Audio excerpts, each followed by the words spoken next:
కొంతమంది మనలో కూడా రెడ్లు ఉన్నారు. నేను అడుగుతున్నా, ఈ రెడ్లు ఎవరికైనా న్యాయం జరిగిందా మీకు? కానీ నలుగురికి జరిగింది. ఆ నలుగురు పెద్దిరెడ్డి, సజ్జల రెడ్డి, సుబ్బారెడ్డి, సాయిరెడ్డి, ఇక్కడుండే మీ ఎంపీ రెడ్డి. అంతే కదా? ఇంకా ఇక్కడుండే మా తమ్ముళ్ళు యువత, మీకు ఉద్యోగాలు వచ్చాయా తమ్ముళ్ళు? రైతు మీకు న్యాయం జరిగిందా? మీకు ఎవరైనా కాంట్రాక్ట్ చేసి వాళ్ళకు డబ్బులు వచ్చాయా? మీకు 95,000 కోట్ల రూపాయలు కాంట్రాక్టర్లు బిల్లులు బకాయిలు పెడితే 43 మంది ఆత్మహత్యలు చేసుకుంటే దీంట్లో సగం మంది రెడ్లే ఉన్నారు. బాధ అనిపించదా మీకు? కులం పరిపాలన ఇవ్వదు, కులం మన మంచి చేయదు, మతం మనకు దారి చూపించదు. సమర్థవంతమైన పాలనే మన జీవితాల్లో వెలుగు తీసుకొస్తుంది. అది ఆలోచించమని మిమ్మల్ని కోరుతున్నా. అందుకే మిమ్మల్ని అందరినీ తమ్ముళ్ళు, అలాంటి వాళ్ళంతా కూడా క్లబ్బుల్లో డ్యాన్సులు చేసుకుంటారు. నేను వాళ్ళ విషయాలు మాట్లాడను. జగన్మోహన్ రెడ్డి మాట్లాడుతూ ఉంటాడు, ఉదయం లేచి మొదలుకొని సామాజిక న్యాయం అని అరిగిపోయిన గ్రామ్ ఫోన్ రికార్డులుగా ఊకదంపుడు ఉపన్యాసాలు ఇస్తూనే ఉంటాడు. దీనివల్ల మీరు ఒకసారి చూస్తే నష్టపోయింది బడుగు బలహీన వర్గాలే. ఇక్కడే మీరు చూడండి, ప్రొద్దుటూరులో నందం సుబ్బయ్య అవినీతి పైన పోరాడాడు, శవమై తేలాడు. ఇది సామాజిక న్యాయం. ఆ కుటుంబాన్ని ఆదుకున్నది తెలుగుదేశం పార్టీ.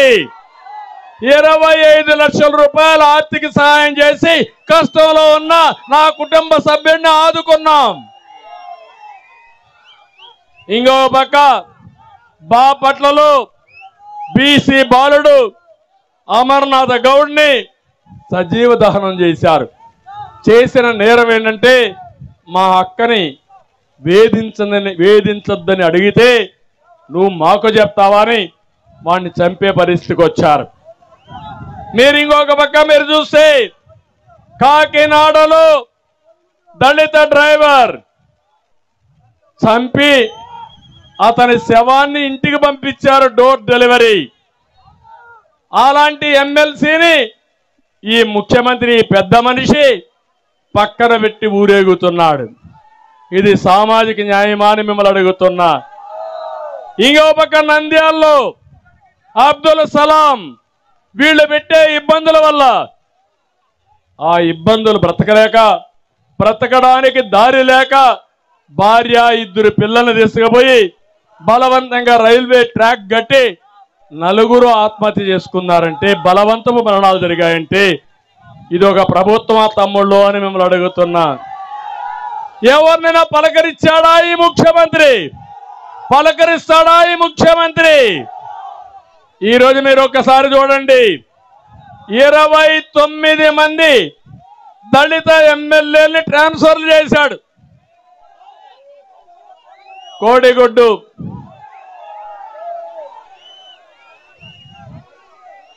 మా తమ్ముడు చెప్తున్నాడు, ఇరగమరెడ్డి, తిరుపాల్ రెడ్డి సీఎం బంధు నా భూమి కబ్జా చేశాడని మా తమ్ముడు అక్బర్ బాధపడుతున్నాడు.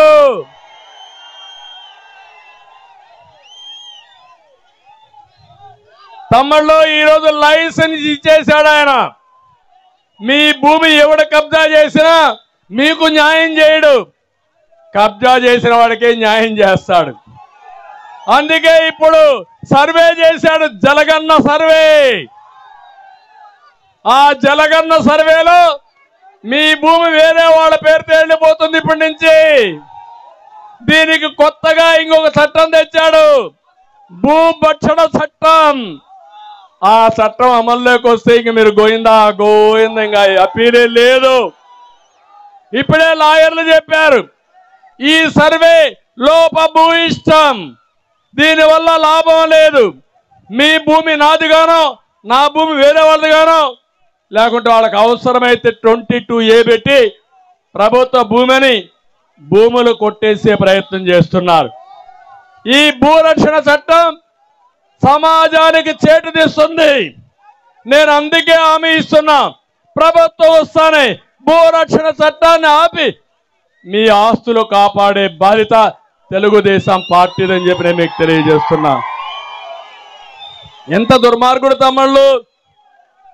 మీ పట్టాదారు పాస్బుక్ ఉందా? దాని మీద బొమ్మ ఎవరిది? ఎవరిది బొమ్మ? ఏం మీ నాన్న తరపున బంధువా? మీ తల్లి తరపున బంధువా? మీ దూరపు చుట్టమా? మీ యొక్క ఆస్తి పైన ఆయన ఫోటో ఏంటి తమ్ముళ్ళు? ఫోటో పిచ్చోడు కాకపోతే.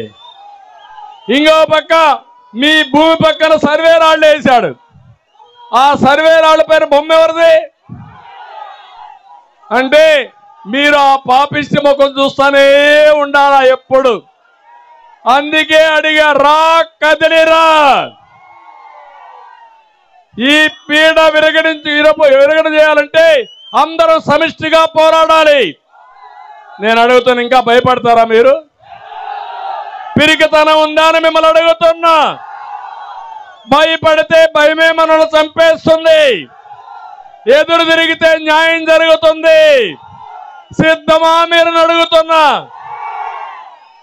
5 సంవత్సరాలు పరిపాలన చేసి ఒక్క ఎమ్మెల్యే తప్పు చేసినా చెప్పకుండా ఈ ఎమ్మెల్యేల కథంతా చెప్తాను ఎట్టున్నారని ఒక్కరిని కూడా మందలించకుండా ఇప్పుడు వచ్చి ఏమీ తెలియని నంగనాచమారిగా ఆయన తప్పు చేశాడు ఎమ్మెల్యే, ఆయన తీసేస్తా.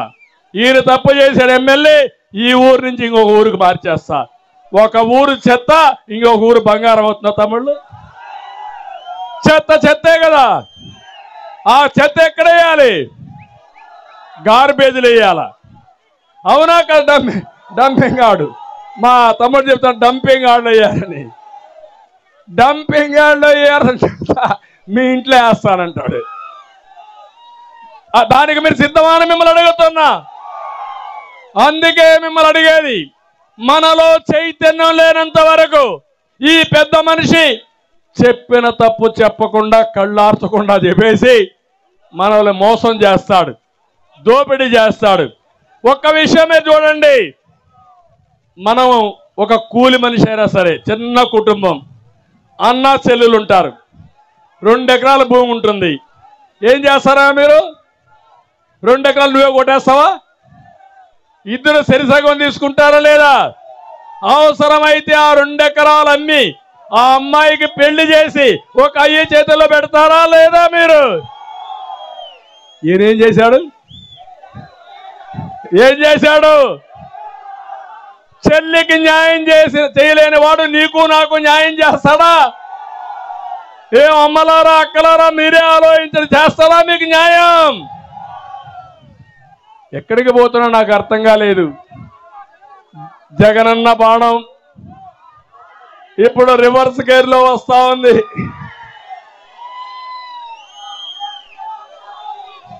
అంటే విలువలు లేని వ్యక్తులు రాజకీయాలకు అనర్హులు. ఒక వ్యక్తి ఆదర్శంగా ఉండాలి, నీతివంతంగా ఉండాలి, ప్రజలు మనల్ని చూసి ఫాలో అయ్యే పరిస్థితి రావాలి. అది కాకుండా ఈరోజు ఇష్ట ప్రకారం చేసే పరిస్థితికి వచ్చారు. నేను ఒకటే మిమ్మల్ని అందరిని అడుగుతున్నా, ఇప్పుడే బాబు షూరిటీ భవిష్యత్ గ్యారంటీ ఇచ్చాను మీ అందరికీ. మా ఆడబిడ్డలకు హామీ ఇచ్చాను. ఆడబిడ్డ నిధి, ప్రతి ఒక్క ఆడబిడ్డకి 1500 రూపాయలు నెలకు మీ ఇంటికి పంపించే బాధ్యత నాది, మీ అకౌంట్లో వేసే బాధ్యత నాది. ఎంతమంది మహిళలున్నా అంతమందికి ఇస్తా, నిబంధనలు లేవు. తల్లికి వందనం, ఎంతమంది పిల్లలుంటే అంతమందికి కోత లేకుండా 15,000 రూపాయలు మీకు ఇచ్చే బాధ్యత తెలుగుదేశం పార్టీది. ధరలు పెరిగాయి, బుద్ధి లేని ప్రభుత్వం పెంచుతూనే ఉంది. అందుకే నా ఆడబిడ్డలకు హామీ ఇస్తున్నా, 3 గ్యాస్ సిలిండర్లు ఉచితంగా ఇస్తానని హామీ ఇస్తున్నా. ఆర్టీసీ బస్సుల్లో ఉచిత ప్రయాణ సౌకర్యం ఏర్పాటు చేస్తాం. ఇది నా భరోసా మా ఆడబిడ్డలకి. ఇక్కడే మా తమ్ముళ్ళు ఉన్నారు, యువగళం. నూతన ఉత్సాహంతో ముందుకు రండి, సైకిల్ ఎక్కండి, తెలుగుదేశం జనసేన జెండాలు పట్టుకోండి, ఊరూరు తిరగండి. ఈ రాష్ట్రంలో రా కదిలిరా మెసేజ్ని ప్రతి ఒక్కరి గుండె చప్పుడుగా మీరు వినిపించండి. మిమ్మల్ని ఆదుకునే బాధ్యత, మీ భవిష్యత్తుకు గ్యారంటీ ఇచ్చే బాధ్యత మాదని మీ అందరికి హామీ ఇస్తున్నా. 20 లక్షల ఉద్యోగాలు ఇప్పిస్తాం, సంవత్సరం 4 లక్షలు ఇస్తాం. ఈ రాష్ట్రంలో ఉండే ప్రతి ఒక్క తమ్ముడికి పని కల్పించే బాధ్యత తెలుగుదేశం పార్టీది.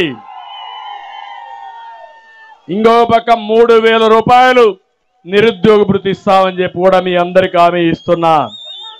ఉద్యోగం వచ్చే వరకు వర్క్ ఫ్రమ్ హోమ్ తీసుకొస్తాం. మీ ఇంట్లో కూర్చొని నువ్వు నేరుగా అమెరికాలో ఉండే కంపెనీకి మీ ఇంటి దగ్గర నుంచే పనిచేయచ్చు. బోరు కొడితే, ఇంట్లో సరిగా లేకపోతే మండలానికి 1-2 కేంద్రాలు పెట్టి, వర్క్ స్టేషన్లు పెట్టి నెలకు ఒక 10 రోజులు అక్కడ పోయి పనిచేసి ట్రైనింగ్ నేర్చుకునే పరిస్థితి తీసుకొస్తా. ఇక్కడ ఉండే యువతకు హామీ ఇస్తున్నా, మిమ్మల్ని ప్రపంచానికి అనుసంధానం చేస్తాం, మీ భవిష్యత్తుకు గ్యారంటీ ఇస్తాం. అయితే రేపు రాబోయే ఎన్నికల్లో 82 రోజులు నా కోసరం మీరు పనిచేయండి. నా కోసరం కాదు, మీకోసరం, మన కోసరం, రాష్ట్రం కోసరం మీరు పనిచేయండి. మిమ్మల్ని అన్ని విధాలు ఆదుకునే బాధ్యత మాదని మీ అందరికీ హామీ ఇస్తున్నా. రైతులకి అన్నదాత కింద ప్రతి ఒక్క రైతుకు 20,000 రూపాయలు ఇస్తాం. ఇంకో పక్క మళ్ళీ రైతు రాజ్యాన్ని తీసుకొస్తాం. ఇరిగేషన్ ప్రాజెక్టులు పూర్తి చేస్తాం, సబ్సిడీలు ఇస్తాం. రాయలసీమని ఒక హార్టికల్చర్ హబ్గా చేసి రాయలసీమ రైతాంగం మేటైన రైతాంగంగా తయారు చేసే బాధ్యత తీసుకుంటామని చెప్పి తెలియజేస్తున్నా. ఇది కాకుండా ప్రతి ఒక్క ఇంటికి సురక్షిత మంచినీళ్లు కొళ్ళాయి ద్వారా 24 గంటలు ఇచ్చే కార్యక్రమానికి శ్రీకారం చుడతాం. ఇది కాకుండా ఈరోజు నేను ఒక కొత్త కార్యక్రమానికి శ్రీకారం చుట్టాను. అదే కుటుంబ వికాసం. సంస్కరణ ద్వారా సంపద సృష్టించాం. కుటుంబ వికాసం ద్వారా జన్మభూమి స్ఫూర్తితో పైకొచ్చిన ప్రతి ఒక్కరూ ఒకరినో అంతకంటే మించి ఉండే వాళ్ళని మెంటరింగ్ చేసి, వారికి సహాయం చేసి ఆర్థికంగా పైకి తీసుకొచ్చే కార్యక్రమాన్ని ఆలోచిస్తున్నా.